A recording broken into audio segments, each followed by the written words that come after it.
नमस्कार। आज हम डिस्कस करेंगे गिरिराज पत्रिका, जो कि हिमाचल प्रदेश की साप्ताहिक पत्रिका। देखिए, गिरिराज पत्रिका डिस्कस करेंगे, हिमाचल प्रदेश की साप्ताहिक पत्रिका है। नवंबर महीने का गिरिराज पत्रिका का ये हमारा सेकंड पार्ट है और नवंबर महीने का फर्स्ट पार्ट इसके बाद हम डिस्कस करेंगे, क्योंकि पहले मैंने सेकंड पार्ट बना दिया, अब फर्स्ट पार्ट रह गया है, उसको हम इसके बाद डिस्कस कर लेंगे और जल्दी हुई 1-2 दिनों में ही डिस्कस कर लेंगे, ताकि इसमें जो है ज़्यादा गैप ना रहे। तो सेकंड पार्ट है, ये कंफ्यूज नहीं होना है। इससे पहले जितने भी मंथ हुए हैं उन सभी को हम डिटेल से डिस्कस कर चुके हैं और हर एक क्वेश्चन को हमने डिटेल से देखा है।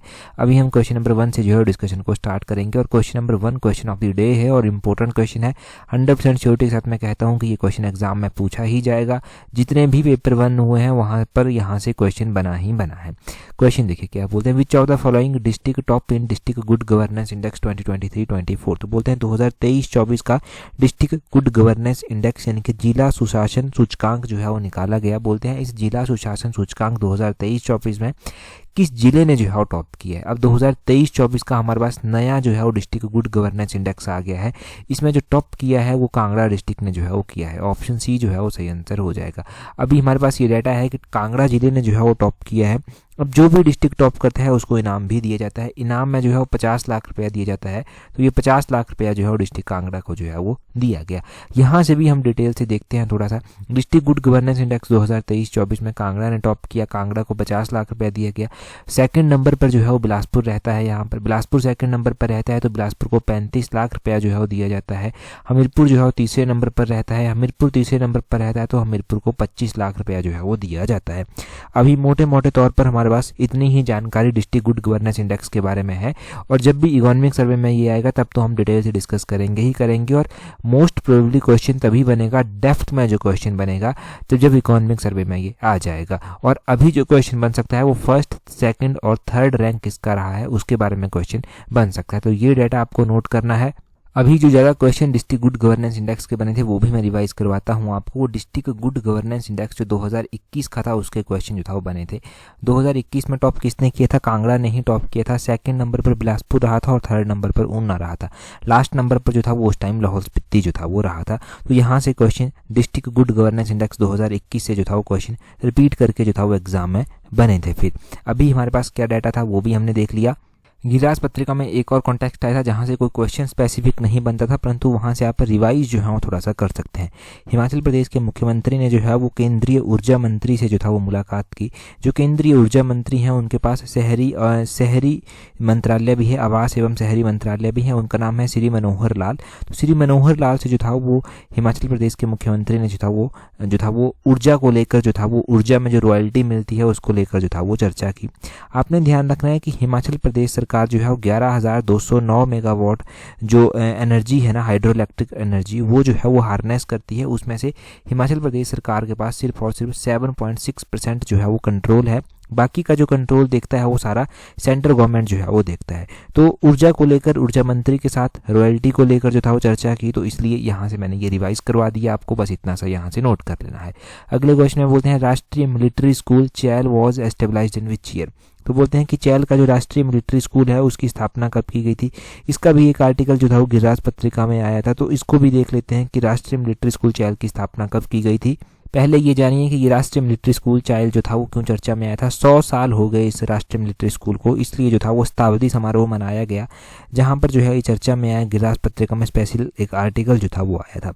अब इसकी बात करें कि ये जो है वो इसकी स्थापना कब की गई थी, तो राष्ट्रीय मिलिट्री स्कूल चैल की स्थापना जो है वो 1925 में जो था वो की गई थी। 1925 में जब इसकी स्थापना की गई थी तो किंग जॉर्ज के रॉयल इंडियन मिलिट्री कॉलेज के रूप में जो था वो इसकी स्थापना जो था वो की गई थी। फर्स्ट वर्ल्ड वॉर के बाद क्या होता है, किंग जॉर्ज पंचम जो होते हैं वो देशभक्ति कोष से जो है वो 2.5 लाख रुपया जो है वो देते हैं उदार राशि के रूप में, और उस दान से जो है वो इस स्कूल की जो है वो स्थापना की जाती है। स्कूल का शिलान्यास जो था वो 1922 में उस टाइम के जो तत्कालीन वेल्स के प्रिंस हुआ करते थे उनके द्वारा जो था वो किया गया था, और 15 सितंबर 1925 से जो है ये स्कूल जो है वो संचालित है।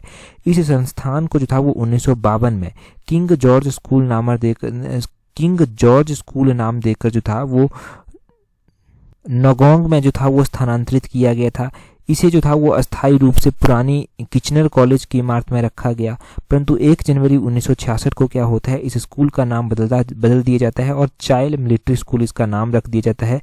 अब ये स्कूल जो है वो 25 जनवरी 2007 से जो है वो राष्ट्रीय मिलिट्री स्कूल चाइल्ड के रूप से जो है वो प्रसिद्ध होता है।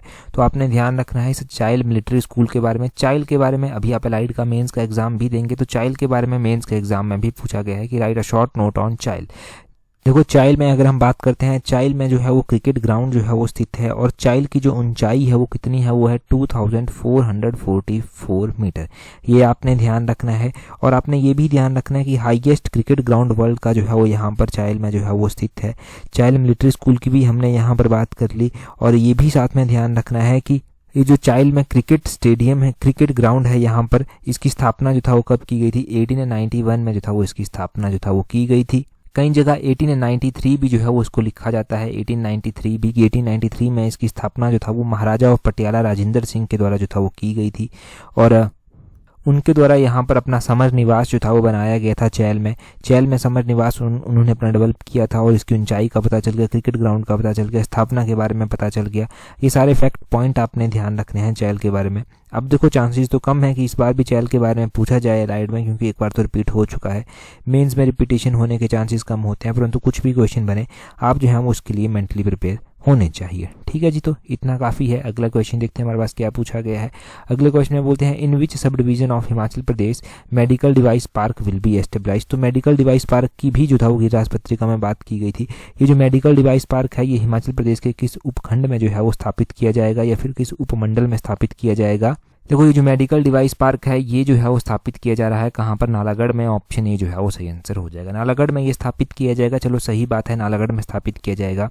कुछ इसको लेकर बात आई थी, परंतु दूसरी और जो एग्जाम पॉइंट ऑफ व्यू से इंपॉर्टेंट है वो तो इतना ही है। आपने बलक ड्रग पार्क भी यहाँ से जो है वो रिवाइज करना है। जो बलक ड्रग पार्क है हिमाचल प्रदेश का, वो जो है वो कहाँ पर स्थापित किया जाएगा बलक ड्रग पार्क। तो बलक ड्रग पार्क जो है वो हरोली में जो है वो स्थापित किया जाएगा। और हरोली जो है वो ऊना में जो है वो पड़ता है, जहाँ पर बलक ड्रग पार्क स्थापित किया जाएगा। अब देखो नालागढ़ की बात हो रही है, तो नालागढ़ डिस्ट्रिक्ट सोलन में जो है वो पड़ता है। और सोलन जो है वो एक इंडस्ट्रियल डिस्ट्रिक्ट के रूप में जाना जाता है। तो क्वेश्चन ये बनता है कि फर्स्ट इंडस्ट्रियल एस्टेट सोलन में कब स्थापित किया गया था। ये जो फर्स्ट इंडस्ट्रियल एस्टेट सोलन में स्थापित किया गया था वो 1961-62 को जो था वो स्थापित किया गया था। दूसरा क्वेश्चन ये बनता है कि सोलन में जो है वो परमाणु भी आता है, तो परमाणु को इंडस्ट्रियल एरिया कब डिक्लेयर किया गया था, वो 1975 में डिक्लेयर किया गया था। सोलन में जो है वो बरोटी वाला भी आता है, तो बरोटी वाला जो है वो सोलन का जो है वो सेकेंड इंडस्ट्रियल एरिया जो है वो बनता है। और वो कब डिक्लेयर किया गया था, वो 1964-65 में जो था वो किया गया था। तो ये आपने industrial estate, industrial area, Baroti वाला, और बरोटी वाला हो गया, सोलन हो गया। इसके अलावा जो है वो परमाणु भी आपने पढ़ा, परमाणु ध्यान रखना है। आपने साथ में ही मेडिकल डिवाइस पार्क के बारे में ध्यान रखना है। बलक ड्रग पार्क जो आपने पढ़ा है, बलक ड्रग पार्क वो कहाँ पर बनेगा, वो जो है वो हरोली ऊना में जो है वो बनेगा।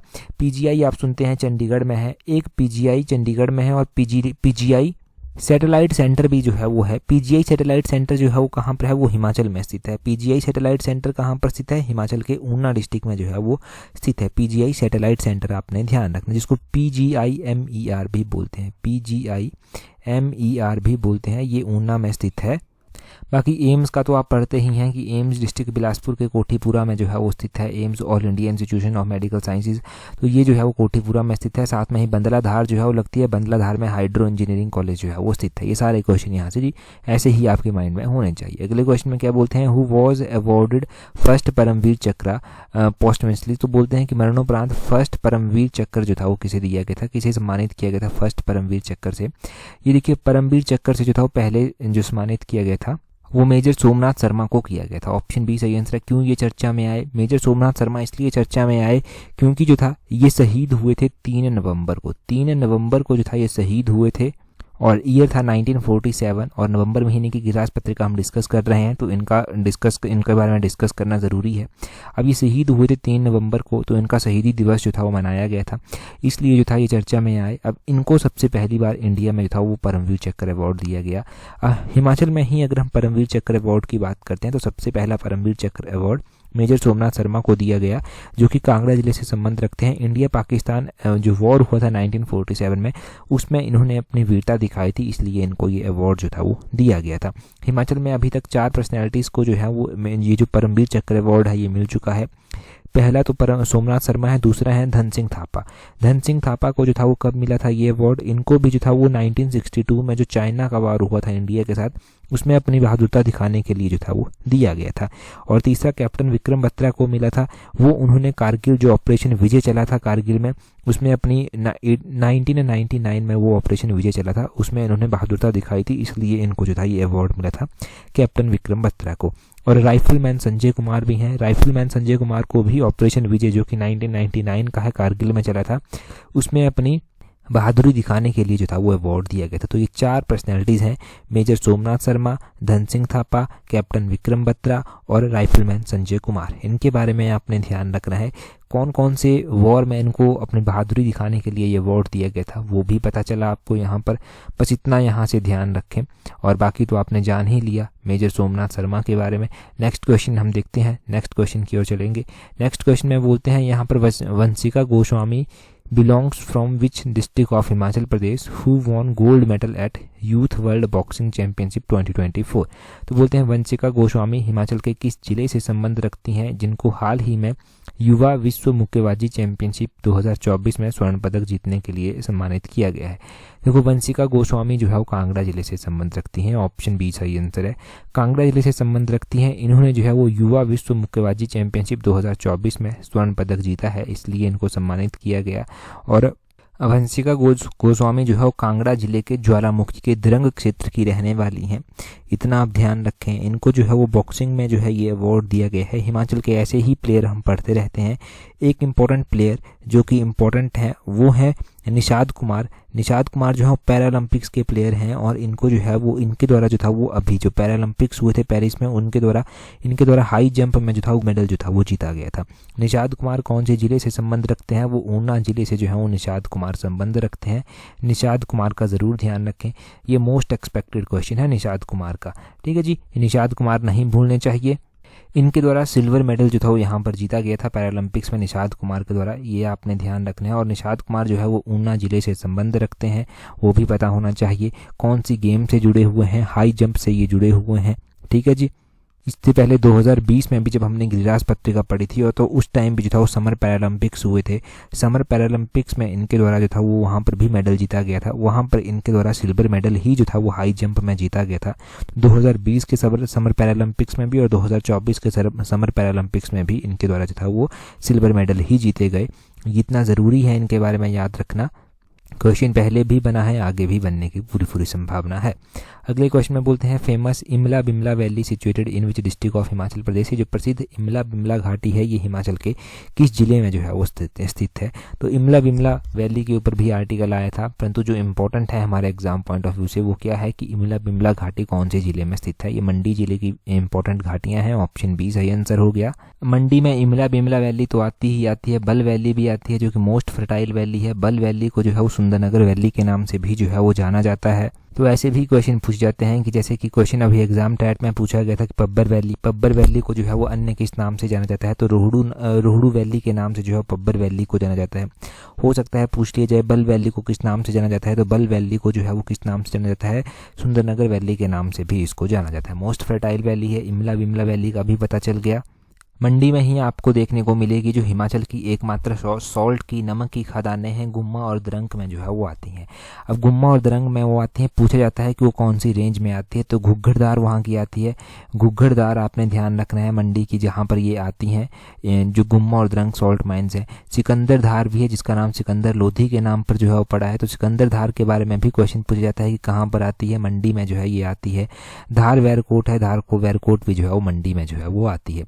तो इन वैलीज के बारे में, इन धारों के बारे में, इमला बिमला वैली के बारे में ध्यान रखिए। क्वेश्चन तो हमारा सिर्फ इमला बिमला वैली था, परंतु हम तो डिटेल से डिस्कस करेंगे। हमें मतलब है एग्जाम क्लियर करने से। तो एग्जाम पॉइंट ऑफ व्यू से जो भी इंपॉर्टेंट क्वेश्चन बनेगा वो हम यहाँ पर जोड़ेंगे और जोड़ते ही नोट्स आपके तैयार होंगे।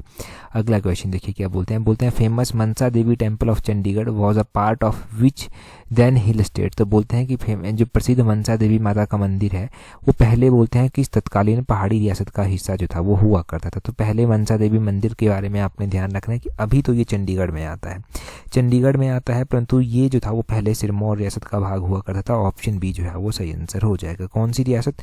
सिरमौर रियासत का जो था ये भाग हुआ करता था। यहाँ से क्वेश्चन बना तो इस तरह से डायरेक्टली बन जाएगा कि किस रियासत का भाग जो था ये होता था। और भी यहाँ से क्वेश्चन बन सकते हैं। वैसे सिरमौर रियासत के बारे में हम बात कर लेते हैं थोड़ी सी। यहाँ पर भी मंदिर जो है वो आते हैं।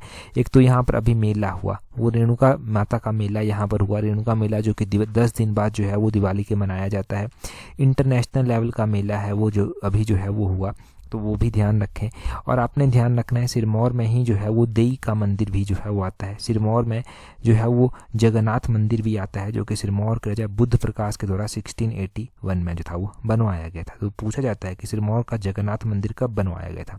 1681 में बनवाया गया था, और 1681 में राजा बुद्ध प्रकाश के द्वारा बनाया गया था।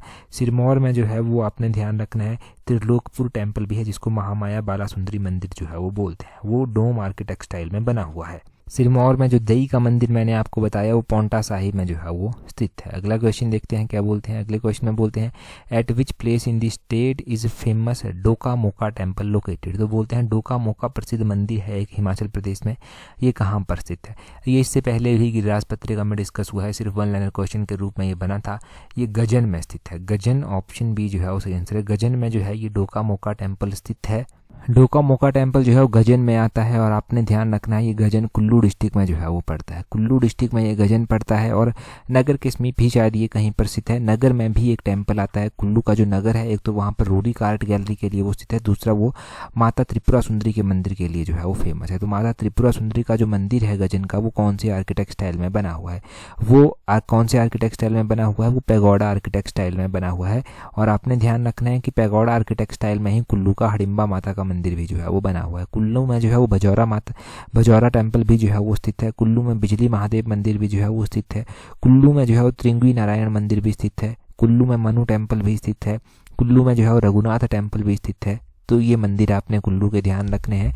यहाँ पर अगर एग्जैक्टली पूछा जाएगा तो क्वेश्चन ये पूछ लिएगा मनु मंदिर कुल्लू में कहाँ पर स्थित है? कुल्लू के मनाली में जो है वो मनु टेम्पल स्थित है। जमलू टेम्पल जो है वो कुल्लू में कहाँ पर स्थित है? जमलू टेम्पल जो है वो कुल्लू के मलाना में जो है वो स्थित है। कुल्लू में जो है वो त्रिपुरा सुंदरी मंदिर कहाँ पर है? नगर में स्थित है। कुल्लू में जो है वो त्रियुगी नारायण मंदिर कहाँ पर स्थित है? त्रियुगी नारायण मंदिर भी जो है वो पैगोडा आर्किटेक्ट स्टाइल में ही बना हुआ है, और कुल्लू के दयार में जो है ये मंदिर जो है वो स्थित है। ये ध्यान रखें। और बिजली महादेव मंदिर जो कि मोस्ट फेमस मंदिर है कुल्लू का, वो जो है वो पेंट रूफ आर्किटेक्ट स्टाइल में जो है वो बना हुआ है। ठीक है जी, तो इतने क्वेश्चन आपको टेम्पल्स के बारे में पता होने चाहिए।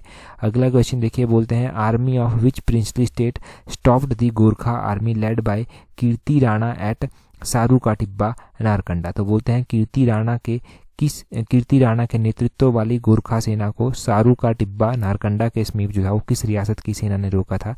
तो ये बुशहर रियासत की सेना ने जो था वो रोका था। ऑप्शन बी सही आंसर हो जाएगा। तो यहाँ पर बुशहर रियासत की अगर बात की जाती है तो उसकी स्थापना जो था वो कहा जाता है कि श्री कृष्ण के पुत्र प्रद्युम्न ने जो था वो की थी, और बुशहर की जो राजधानी हुआ करती थी वो कामरू में हुआ करती थी।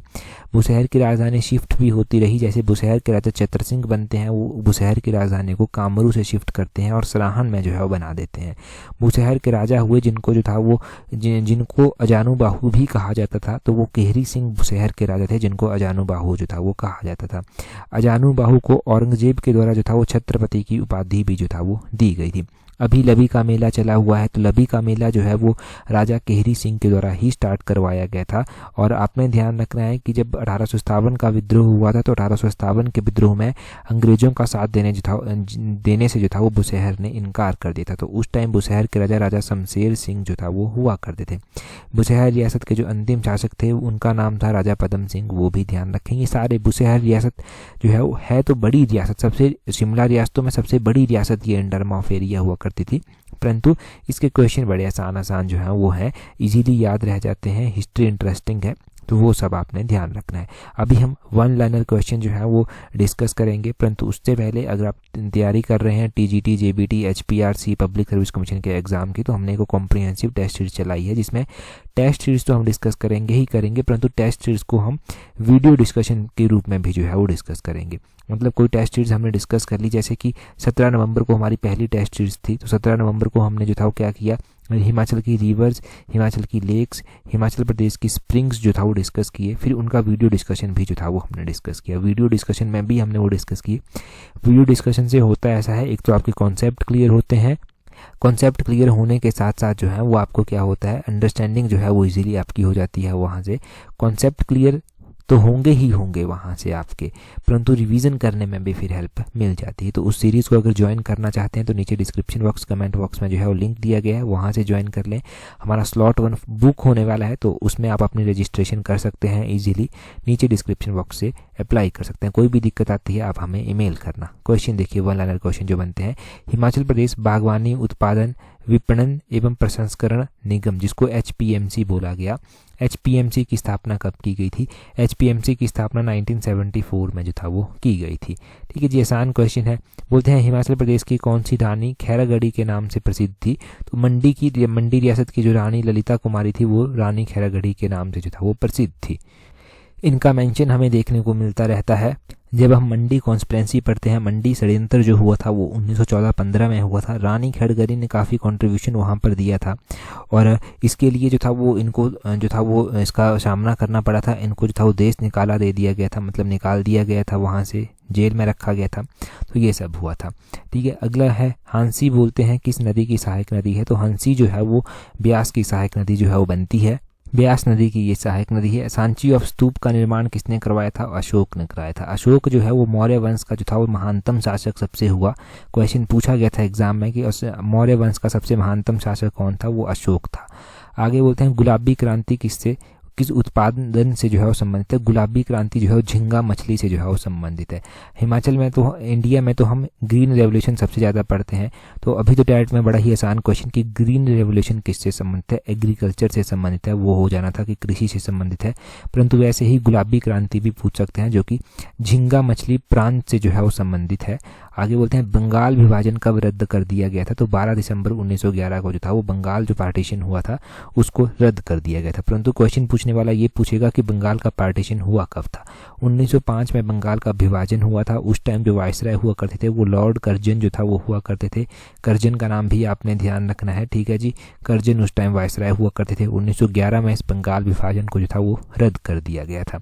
अच्छा, मुस्लिम लीग की स्थापना कब की गई थी? चलो कमेंट करके आप बता दो, मुस्लिम लीग की स्थापना कब की गई थी। अगला क्वेश्चन है, बोलते हैं भारतीय वायुसेना का प्रमुख किसे नियुक्त किया गया है? अभी जो भारतीय वायुसेना के प्रमुख हैं वो हैं air marshal Amarpreet Singh. Air marshal Amarpreet Singh जो है वो वायुसेना के प्रमुख हैं। और अगर हम देखें आर्मी की अगर हम देखें तो आर्मी के जो चीफ हैं वो कौन है? आर्मी के चीफ हैं जनरल उपेंद्र द्विवेदी। जनरल उपेंद्र द्विवेदी का भी जो है वो आपने ध्यान रखना है। और इंडियन नेवी के चीफ भी आपको पता होने चाहिए कि इंडियन नेवी के चीफ जो है वो कौन है, तो उनका नाम भी पता होना चाहिए। एडमिरल दिनेश के त्रिपाठी। दिनेश के त्रिपाठी जो है वो चीफ ऑफ नेवी स्टाफ हैं, ये पता होना चाहिए नेवल स्टाफ के चीफ कौन है। तो इनका पता चल गया आपको।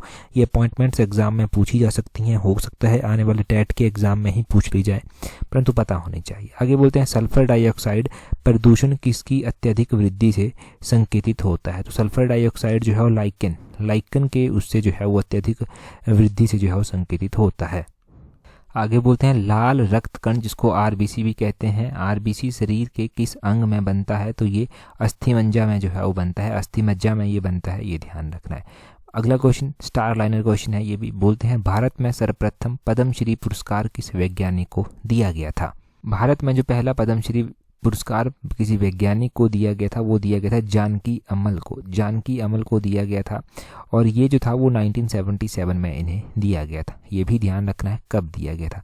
अच्छा, फर्स्ट जो नोबेल प्राइज़ दिया गया था वो किसको दिया गया था? फर्स्ट नोबेल प्राइज़ इंडियन को किसको दिया गया था? वो कमेंट करके आप बताइए।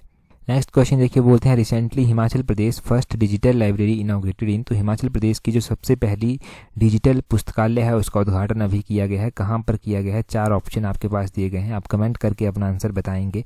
इससे पहला जो गिरिराज पत्रिका का एडिशन था उसमें हमने पहला ही क्वेश्चन ये डिस्कस किया था, अभी आप कमेंट करके बताइए। टेलीग्राम पर हमें ज्वाइन करने के लिए अपने टेलीग्राम से @allexam31 सर्च करना। टेलीग्राम पर हर एक इंपॉर्टेंट PDF जो आप एग्जाम पॉइंट ऑफ व्यू से आपकी हेल्प करती है वो आपको मिल जाएगी। अक्टूबर महीने का भी गिरिराज पत्रिका का जितने भी 4 पार्ट हैं कंपाइल करके प्रोवाइड करवाए जाएंगे टेलीग्राम ग्रुप पर, तो वहां पर जुड़ जाइए और टेलीग्राम पर ही व्हाट्सएप का लिंक भी दिया गया है, जहाँ पर हम इंपॉर्टेंट अपडेट्स देते रहते हैं व्हाट्सएप पर भी, वहाँ पर भी हमें ज्वाइन कर लेना। That's all, thank you very much for watching and listening it very patiently.